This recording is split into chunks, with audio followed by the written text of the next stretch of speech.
करके, present perfect continuous. देखो present यानी आज,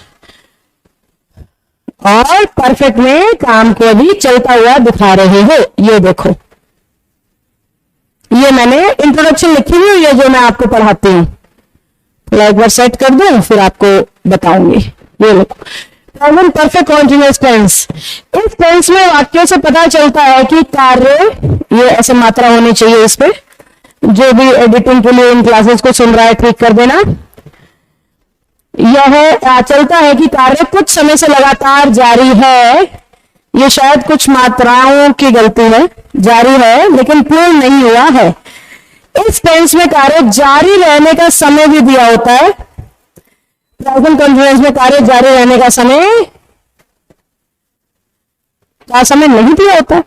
इस टेंस में कार्य जारी रखने का समय दिया होता है, जबकि प्रेजेंट कॉन्टिन्यूअस में नहीं दिया होता। ठीक है, प्रेजेंट परफेक्ट कॉन्टिन्यूअस में शुरुआती समय दिया होता है और प्रेजेंट कॉन्टिन्यूअस में नहीं दिया होता है। मैंने सोचा कि इसमें क्यों नहीं दिया होता है, टाइपिंग की गलती तो नहीं है। पहचान क्या है इसकी? लास्ट में मिलेगा रहा है, रही है, रहे हैं, रहा हूं, रहे हो।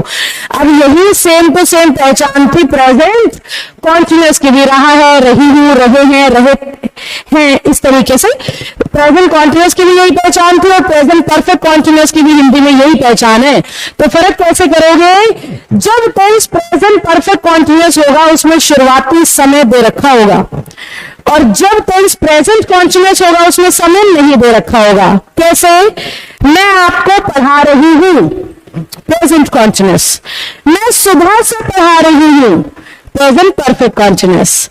आप इंग्लिश सीख रहे हो, प्रेजेंट कॉन्टिन्यूअस। आप बचपन से इंग्लिश सीख रहे हो, प्रेजेंट परफेक्ट कॉन्टिन्यूअस। पापा ऑफिस जा रहे हैं, प्रेजेंट कॉन्टिन्यूअस।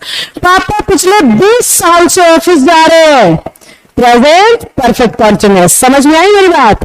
तो जहां वो काम के शुरू होने का समय साथ में जोड़ दे वो परफेक्ट कॉन्टिन्यूअस हो जाएगा। अदरवाइज काम सिर्फ चलता हुआ दिखाया जा रहा है तो प्रेजेंट कॉन्टिन्यूअस हो जाएगा। हिंदी में पहचान बराबर है, बस इतना सा देख लेना शुरुआती समय दे रखा है या नहीं दे रखा है। ठीक है बेटा, आओ आगे बढ़ते हैं। देखो एक दो हिंदी के एग्जाम्पल देख लो। वह काम 2 घंटे से कर रहा है, टाइम ऐड हो गया ना। वह सुबह से गाना गा रहा है, टाइम ऐड हो गया।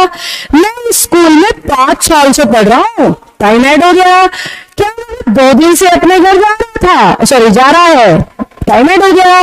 मैं 1 साल से दिल्ली नहीं जा रहा हूं, ये भी टाइम ऐड हो गया। अब बात आती है अफर्मेटिव सेंटेंस। सबसे पहला कौन सा होता है? अफर्मेटिव, फिर नेगेटिव, फिर इंटेरोगेटिव, फिर नेगेटिव इंटेरोगेटिव। तो अफर्मेटिव में ट्रांसलेट करने के नियम, ये मैं बोर्ड पे ही पढ़ाना चाहूंगी पीडीएफ की बजाय, इससे जल्दी समझ में आएगा। तो प्रेजेंट परफेक्ट कॉन्टिन्यूअस का अफर्मेटिव यानी सिंपल, ना नॉट ना इंटेरोगेटिव। मैं सुबह से पढ़ रहा हूं, तो क्या करेंगे इसमें? अफर्मेटिव में लगाएंगे हैव बीन के साथ आईएनजी। क्या लगाएंगे अफर्मेटिव में? हैव बीन के साथ आईएनजी। आगे मिलेगा सब्जेक्ट, यहां मिलेगा ऑब्जेक्ट, बीच में सिंस फॉर टाइम को दिखाने के लिए, या अदर वर्ड्स के बाद सिंस और फॉर, लास्ट में फुल स्टॉप। हैज वहां आएगा जहां सब्जेक्ट सिंगुलर है, और हैव वहां आएगा जहां सब्जेक्ट प्लूरल है। बीन और आईएनजी हर जगह कॉमन है। सिंस और फॉर कैसे चुनेंगे मैम? सिंस लगता है जब आपको निश्चित समय दिखाना हो, या इंग्लिश में कहते हैं फिक्स टाइम, और फॉर लगता है जब आपको अनिश्चित समय दिखाना हो। निश्चित इंग्लिश में कहते हैं पीरियड ऑफ टाइम। अभी भी समझ नहीं आई मैम बात? तो निश्चित यानी सही समय 2 बज गए हैं, और अनिश्चित यानी सही समय नहीं, 2 घंटे से ऐसा हो रहा है। समझे? तो जब वो लिखेगा 2 आवर्स हम कहेंगे 4, वो लिखेगा 2 months हम तब भी लिखेंगे 4, या फिर वो लिख देगा 2 AM PM CM, CM नहीं होता, o'clock होता है, AM PM o'clock, तो क्या हो जाएगा? सिंस। और सिंपल भाषा में बताती हूँ, येलो कलर से लिख के देखो इधर लिख रही हूं सिंस, जहां पक्का, इधर लिख रही हूं फोर। देखो हर वो टाइम जिसके पीछे एएम हो, पीएम हो, ओ क्लॉक हो, वो सिंस होता है।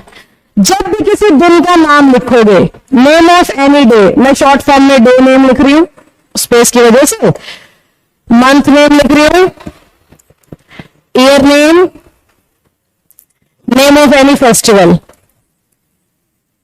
तो क्या हो जाएगा भाई, सिंस हो जाएगा। डे नेम यानी Sunday, Monday, Tuesday, month name यानी जनवरी, फरवरी, मार्च, ईयर नेम यानी 2013, 14, 15, फेस्टिवल, होली, दिवाली।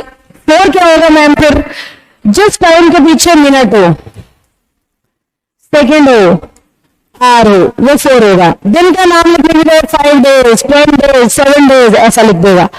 महीने का नाम लिखने के लिए 2 months, 6 months, 1 month ऐसा लिख देगा। ईयर का नाम लिखने के लिए 3 years, 4 years इस तरीके से लिख देगा। तो आप समझ जाना फोर, और लेफ्ट वाला कोई टाइम आए तो सिंस। बड़ा सिंपल और शॉर्टकट वाला तरीका मैंने बता दिया। तो स्ट्रक्चर क्या तैयार हुआ, सबसे पहले सब्जेक्ट, फिर हैजर, फिर बीन, फिर आईएनजी, ऑब्जेक्ट और सिंस। कैसे मैम, एक एग्जांपल करके दिखाती हूं।